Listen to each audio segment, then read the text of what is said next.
When I was a kid at West Point, man first walked on the moon. And I remember sitting in my living room watching man walk on the moon and then turning around and going to my dining room and building an Apollo rocket, a model rocket. And so I've always been interested in space. He's a warrior who has integrated space capabilities to make our military even stronger. He laid the foundations for the culture and the traditions that will define this service for decades to come. We are the world's best in space. We have the most exquisite capabilities. We have long known that access to and freedom to maneuver in space are vital interests that underpin all instruments of our national power. Space continues to show a great potential for future global partnerships, to spur new economic development, to help deter broader conflict on Earth, to enable strategic stability, and provide a domain of cooperation, collaboration, and achievement. Today, America's security and prosperity, our way of life, and our confidence in peace all depend on space. As guardians, we will ensure the benefits of space remain an American birthright.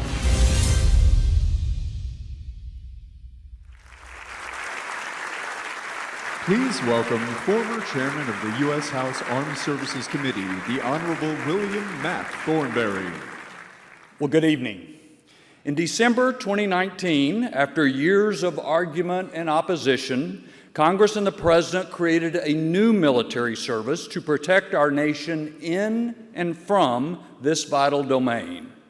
The United States Space Force was born. And to boldly go where no one has gone before, to take the lead in establishing a new order of things with all the difficulties that entails, General J. Raymond was chosen. He comes from an incredible heritage of Army soldiers that includes West Point graduates going back to 1865. Taking a different path even then, Jay graduated from Clemson University and entered the United States Air Force, where he served 35 years before becoming the very first member of the new military service, a Guardian.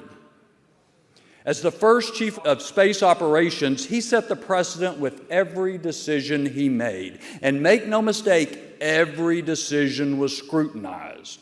From the choice of the service song and the uniform to complex training and warfighting doctrine. Few of us have the opportunity to lay foundations so important for future generations, but in this case, the nation was indeed fortunate. General Raymond set the new service on a path that grows more crucial and also more contested every moment. Throughout his career, J. Raymond has exemplified the qualities that Americans so much admire in those who serve our nation in the military. Qualities like courage, not just physical courage, but also moral courage, integrity, humility, and especially service above self. And as the first ever First Lady of the Space Force, Jay's wife Molly also set precedents, helping shape the culture of the new service. Then and now, she mentors the real heroes of our armed services, military spouses. The bottom line is that because of their service,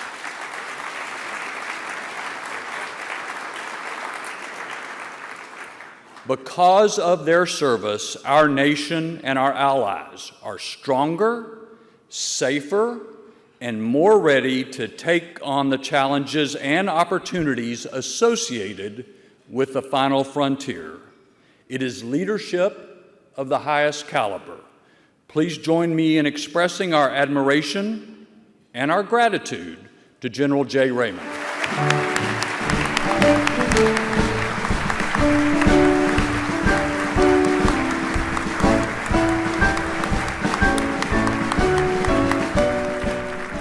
Good evening.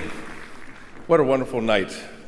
I am truly, absolutely humbled to receive such a distinguished award. And when I look at all the other award winners, it reminds me of the old Sesame Street adage, one of these things isn't quite like the other, and that's me. But it's just a wonderful evening. The only way I can accept this award is to do so in recognition of the nearly 16,000 civilian and military guardians and their families who come to work every day to make the space domain safer and to make our nation safer. Based on their service, our nation and our allies are better postured today to meet the incredibly complex strategic environment that we face. For over 30 years, our nation has debated what's the proper organizational structure for national security space. However, in 2019, after several years of intense and thoughtful debate, the House Armed Services Committee, led by Chairman Thornberry, helped lead the drafting of the National Defense Authorization Act that formally established the Space Force.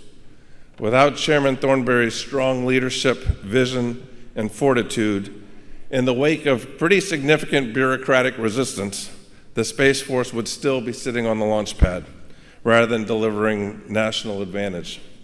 Our nation owes you, your committee, and the whole of Congress a great deal of gratitude.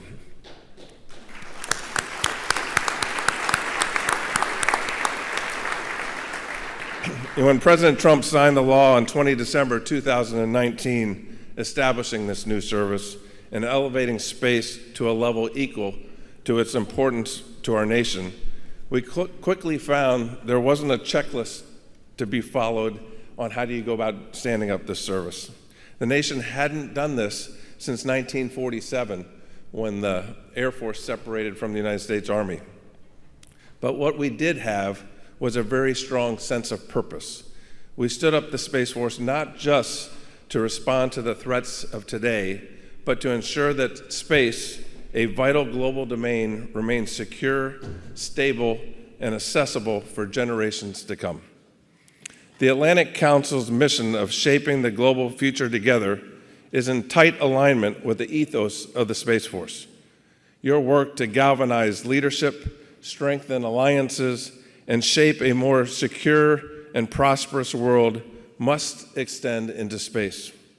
The Space Force was founded to protect the shared domain of space through partnerships, deterrence, and responsible stewardship. We seek not only to defend freedom, but to extend that promise into the space domain where the future of global security increasingly resides. To effectively operate in the space domain, we must have global partners. These partnerships span across governmental agencies, allied and partner nations, academia, and commercial industry. On all fronts, the Space Force has worked tirelessly to strengthen existing or to develop new partnerships, and our partnerships have never been stronger. Although space is a warfighting domain, just like land, sea, and air, we do not want to get into a conflict that begins or extends into space. We want to deter that from happening. And if deterrence were to fail, we must prevail. Space is a significant force multiplier. Our joint force structure and our nation's war plans are all sized assuming we have access to space. Without space, they don't close. Unfortunately, with the current threats that we are seeing being developed by our adversaries or competitors, this is a flawed assumption. We no longer have the luxury of taking space for granted. The only way I know how to compete, deter, and to win is to do so from a position of strength. Space capabilities can amplify the traditional deterrence calculus of denying benefits and opposing costs.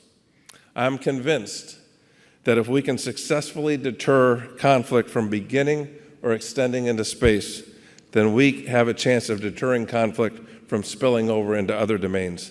The space domain, in my opinion, represents our best hope.